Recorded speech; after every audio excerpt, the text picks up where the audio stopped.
righty, good morning. Good morning, everybody. No, you're not seeing things. I'm Councilmember David Luna, covering for Mayor Giles, who's out. Welcome to the Mesa City Council meeting for study session for January 19th. I'm sitting in for Mayor Giles, who is out of town. And I want to welcome our new council members, Whitaker, Freeman, and Winkle. I almost pulled a Giles moment, but I didn't. Yeah, I think it's the chair. But I do have a script in front of me, so thank you very much. Again, we want to excuse Mayor Giles and Councilmember Thompson from the meeting. So what we want to do is first review our agenda for Monday, January 23rd. So if you wouldn't mind going to the agenda. So the first part is awards, recognitions, and announcements. Then we have items on the consent agenda. Feel free to ask any questions if you have any questions.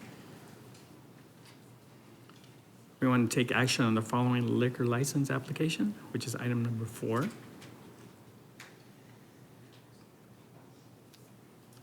Number 5, we want to take action on the following contracts, and typically they're purchasing contracts. Let me know if you have any questions on those.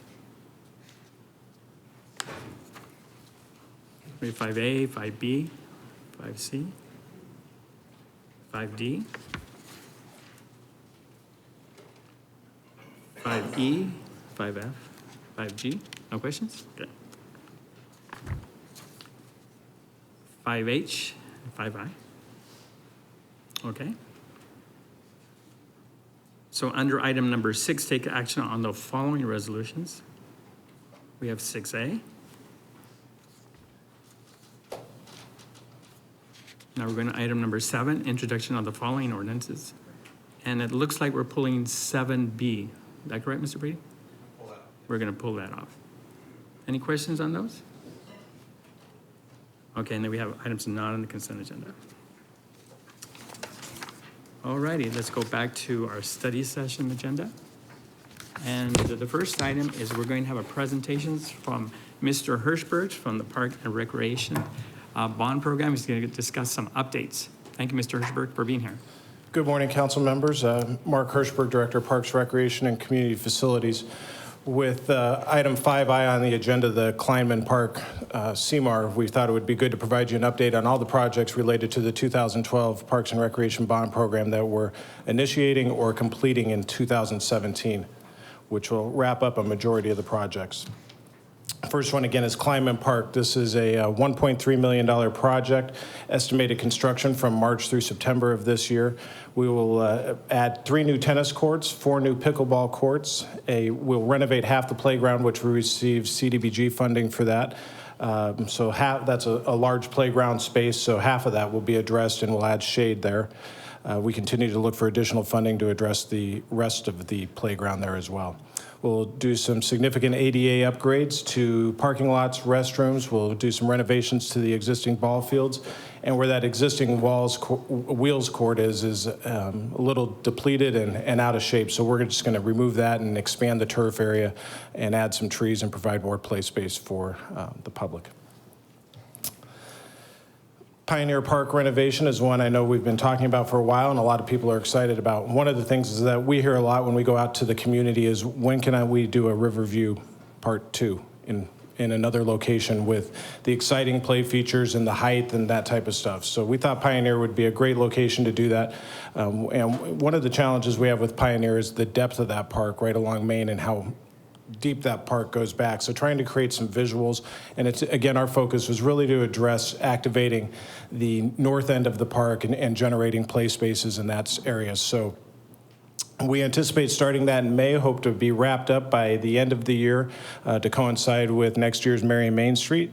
Again, the major elements there are a new splash pad, a tremendous playground, which I'll show you some additional drawings here, an elevated walkway, which you can kind of see in this image here, new basketball courts, revamped train plaza, updates to the Grotto Monument, new restroom building, updating that and making that ADA accessible and adding some new finishes to that, updating the site furniture throughout the park, and then improving the lighting throughout the park as well. Again, I talked about that play feature and trying to create some height and experience. One of the things that Pioneer is great about is the historical trees there and those large trees. So we want to provide people the opportunity to interact with the trees and get up to that height. So we're looking at play structures up to about 35 feet high. One-of-a-kind custom pieces with slides and ropes and everything else coming off of it. The rope play has been extremely popular both out at Eastmark and at Riverview, so we're going to add some of that, and then you can see the twisty slides and some of that other features there. We also plan on taking advantage of that elevated walkway to provide some of that height and that sensation of getting it within the trees experience, but it also provides us an opportunity to mount some other play features underneath it to make that entire play experience shaded as well.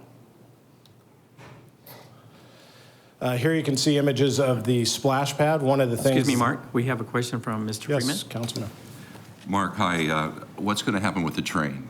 I saw that listed in the scenario here. So, Yeah. as a little kid, I used to play on the train. So that's a neat thing. So what are we going to do with that? I see it listed. Yeah, Councilmember Luna, Councilmember Freeman. You can see an image here of the train. We're working with the Save the Train Committee to restore that train in place and provide access. You can see a set of ladders going up there so people can get into the cab. We're trying to create that experience. We're trying to create different viewing angles for it. So we're really trying to open that space up to provide better viewing of the train. Just with the way ADA and safety has gone, it can never be a play feature again, but trying to allow people access to it so we can take that fence down, get people close to it again, make sure it's safe and secure, and really create and tell the story about the train with some interactive signage and those type of elements. And again, get people close to it through different viewing platforms and at least into the cab to access it. Is the Save the Train Club, they helping you with that? I mean, given their ideas, working with them? They absolutely, and they have been involved in the process from the beginning, and then we're actually leaning on them. They will manage the restoration of the train. Okay, thanks. Again, the splash pad that is the other images you can see here. That'll be a shaded feature with some unique elements without water just coming up through different fountains and stuff, but also a water wall coming down from that structure as well, which will provide us the opportunity to add some different imagery within the water, some different colors and some different aspects there. Eagles Park and Community Center, this is the former Mesa Junior High location. This is a $7.3 million project, and we are sending phase one of the community center, which is the old gym building and locker room building, repurposing that into a 27,000 square foot community center. Those documents are going out to bid within either today or early next week, and we'll get moving on that and hopefully have that open to the public in August. Phase two will be the rest of the park area through there, which will include 4 full-size lighted multi-use fields, new playground, walking paths with exercise equipment within it for the community, parking, a large Ramada, and youth and adult fitness equipment, as I mentioned. One of the neat aspects of this project is that it also will serve as stormwater retention for the community to address some much needed flooding and store some of that water that this neighborhood gets hit pretty hard off of Solomon. So that'll provide relief for that neighborhood as well in that area. An image of the community center that we will restore, again, the gymnasium, take most of those lockers out and turn those into multi-use rooms. So we have indoor programming space, which will be a tremendous asset to our department, which, as we sorely lack the indoor programming space to serve the community. Greenfield Park renovation is currently underway, and in a meeting with Councilmember Whitaker, he confirmed that the hole is big for the lake that will be expanded to provide an urban fishing program, which is a partnership with Arizona Game and Fish. Again, we hope to have this project wrapped up by September 2017, which will also include a new restroom building, which is required when we make it an urban fishing pond. Walking paths and exercise stations, which are already there. We're going to replace those and update those. But very popular with that neighborhood. Shaded playground space and an expanded parking lot. This is an example of the equipment, the exercise equipment that will be at this location and also at Eagles And again, we've seen that in some of the other parks along Mesa Drive that we've done and other areas, and again, very popular, and an example of the shaded play features that will be at Greenfield as well. Signal Butte and Elliott Park is a $1.4 million project. We've initiated the design. This is a large space that will have to come in over multiple phases. This first phase will provide a parking lot and trail system between Fire Station 214 and the expanded water treatment facility that is currently under construction. And we're timing that construction to coincide with the treatment plant. So we hope to have this completed by spring of 2018, again, to coincide with that ongoing construction there. The pathway projects. Rio Salado Pathway is under construction now and will be complete by the end of March 2017. And again, this is two different phases that we use some parks bond dollars and also some federal grant dollars to provide a total budget of $4.2 million. To the east, the trail will connect to the Stadium Connector Path, which I'll move on to next, and to the west, it will connect to the Tempe Trail System underneath the 202. And again, some imagery of how that'll connect, and we'll also tie into the existing parking lot at Riverview to serve as the trailhead there. Stadium Connector Pathway is a $5.6 million project. Again, construction underway. A lot on Country Club right now with completion estimated for September 17. This will connects the pathway at Center Street at Hohokam Stadium to the Rio Salado Pathway and the 202 that we just mentioned. Provides shared use paths along the Tempe Crosscut Canal and the Tempe Drain, and then cycle tracks, which are the separated bike lanes along Alma School, Dayton Brown, and Country Club, which is under construction now, as I mentioned, and then bicycle sharrows, which are the shared roadways that we have in several areas throughout the city, and that will be along 10th Street between Dayton and Alma School. And finally, the Southeast Mesa Pathway, completion plan for November 2017. Those will be going out to bid shortly. This is a two-phase project, depending on how those bids come in. But phase one will be the pathway construction from Baseline to Guadalupe along the 202, and eventually from Guadalupe to Elliott, and eventually tie into that WAPA path that's existing there now. With that, I'd be happy to answer any other questions you may have regarding those projects or any others. Any questions from my colleagues here? Mr. Whitaker? When will the Greenfield Park, what's the estimated completion date? Is it still on track for November 2017? Councilmember Luna, Councilmember Whitaker, we are planned on schedule and hope to have that complete September 2017. One thing that's always a little tricky is with our projects is it depends on when we can get the grass to grow and how quickly that grass growing occurs over the summer. So if everything goes good and we keep some of this moisture, that's slowing us down a little bit, honestly, with that trying to shore up the lake edges with the rain has slowed us down a little bit, but we believe we'll make that up and be on track for end of September, October 2017. Councilmember Freeman. Thank you, Mark. I never heard anybody complain about the rain. I mean, we need rain in Arizona. But my question is, I really appreciate these robust plans and the parks and the renovations. A lot of open space, a lot of great activities for families and people. I was wondering, how are we going to manage maybe the loitering people there that, I know we have our park rangers and things. Do you find that perhaps you need additional staff to manage park ranger because the parks are so deep with lots of playground equipment and things going on? So I don't know how you want to answer that. So that's just a concern that's been brought up with residents and constituents through the years. Yeah. Yes. Thank you, Councilmember Luna, Councilmember Freeman. One of the things, we have a small ranger staff. We're 5 that are covering the full 205 plus parks and basins throughout the city. One of the things we continue to work with the city manager's office is looking at opportunities to add additional ranger staff anytime we can. And we've converted some administrative positions back into field positions to add additional ranger staff when possible as well. One of the things, we also, PD is a tremendous partner, and we have our rangers are on the same channels and communication system as the police department, so they provide us tremendous support and access and assistance when necessary.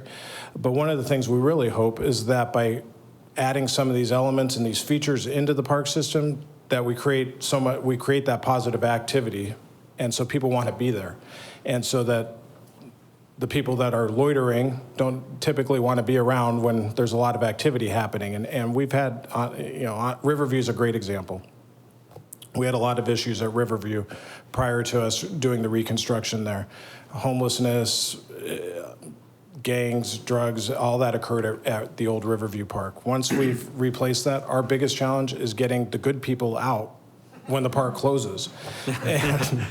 Because people want to be there, and they're out there walking, they're out there fishing, they're out there on the play equipment. I still can't think of a time in 4 years when I've driven by that park now that somebody's not on that rope tower, no matter what time of the day it is or early mornings.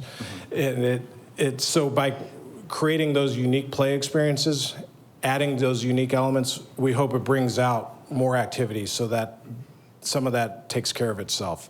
Obviously, the biggest thing with any park system in any part of the country is community policing, and the community having a sense of ownership in the park system and working with us and with PD to notify us when there's issues and concerns so that we can tackle those together. And hopefully they're communicating that with you, and if you hear things, we'd obviously like to continue to work with you and your residents to make sure we're providing the safest environment possible. But yes, we do continue to look for additional staffing to provide more park rangers, because they also provide not just an enforcement aspect, but an educational resource as well within the park system.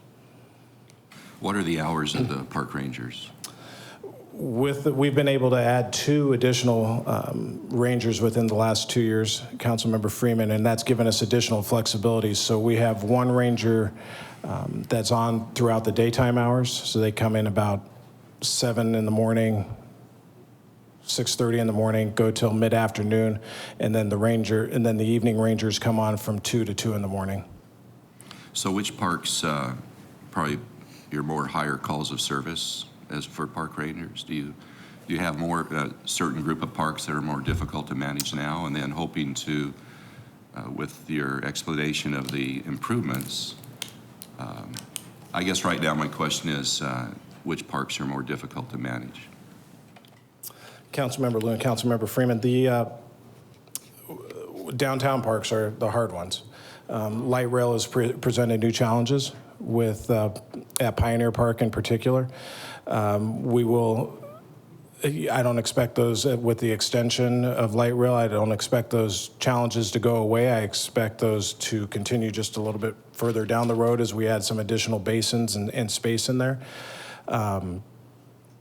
But it's also a seasonality thing. A lot of the calls that we deal with are off-leash dogs and that type of stuff. And that's really where the education piece, when we have winter visitors explaining the dogs need to be on the leash, so there's a lot of that enforcement as well. But we spend a lot of time at Riverview, a lot of time at Pioneer. And Riverview, it's honestly just because it's so popular, policing the manners, really, and trying to get people to work together and understand when a ramada is reserved, and so arguments and don't turn into something beyond that. But I could have a ranger on the weekends this time of the year full-time at Riverview. The reason I asked the question is just ideas that I'm formulating, maybe that can support you and your staff in your goals with these parks. So that's one of the reasons I'm asking. Thank you, So Councilmember. thank you. Yeah, I'd love to sit down and discuss that further with you. Thank you. Any other questions from my colleagues? Mr. Whitaker.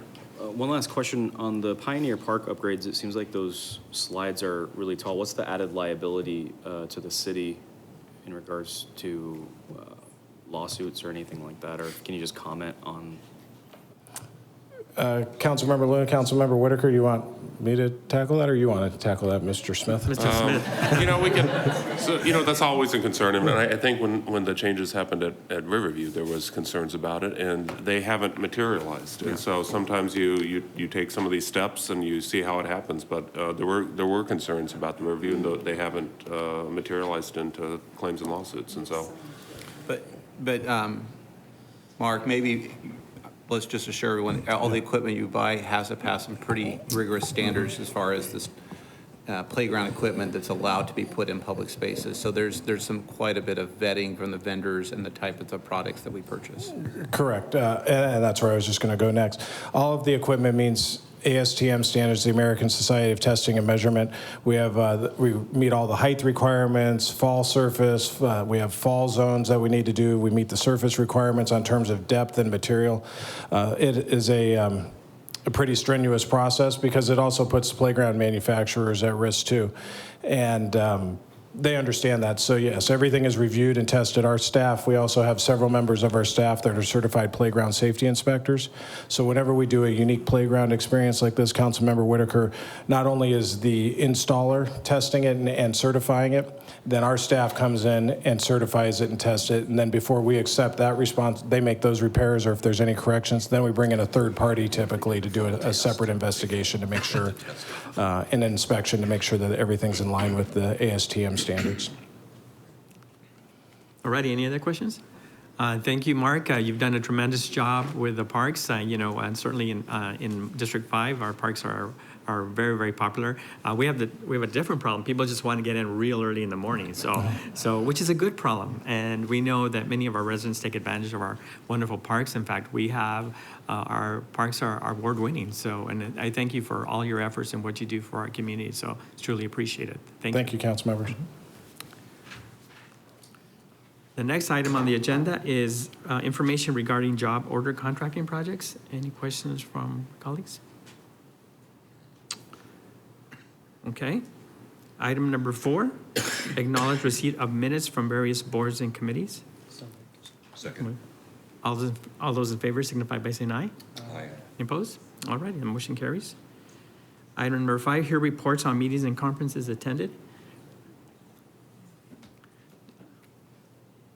I'd like to thank Natalie and city staff for a wonderful swearing-in ceremony that we just had the other day.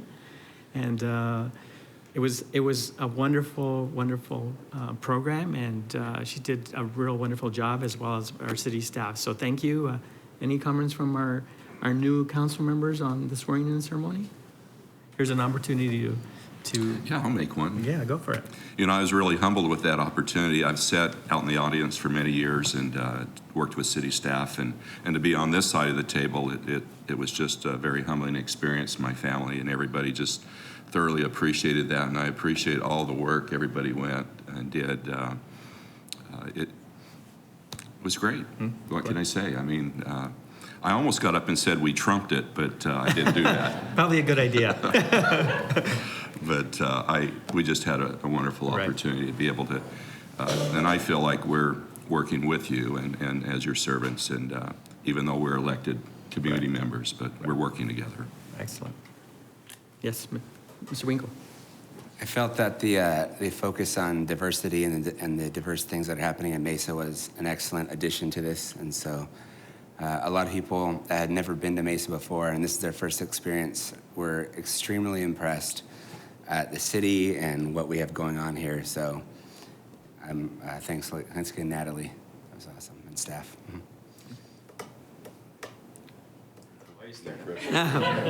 Here's your opportunity. It was a great experience. Everyone did a good job. I don't really have much to add to it.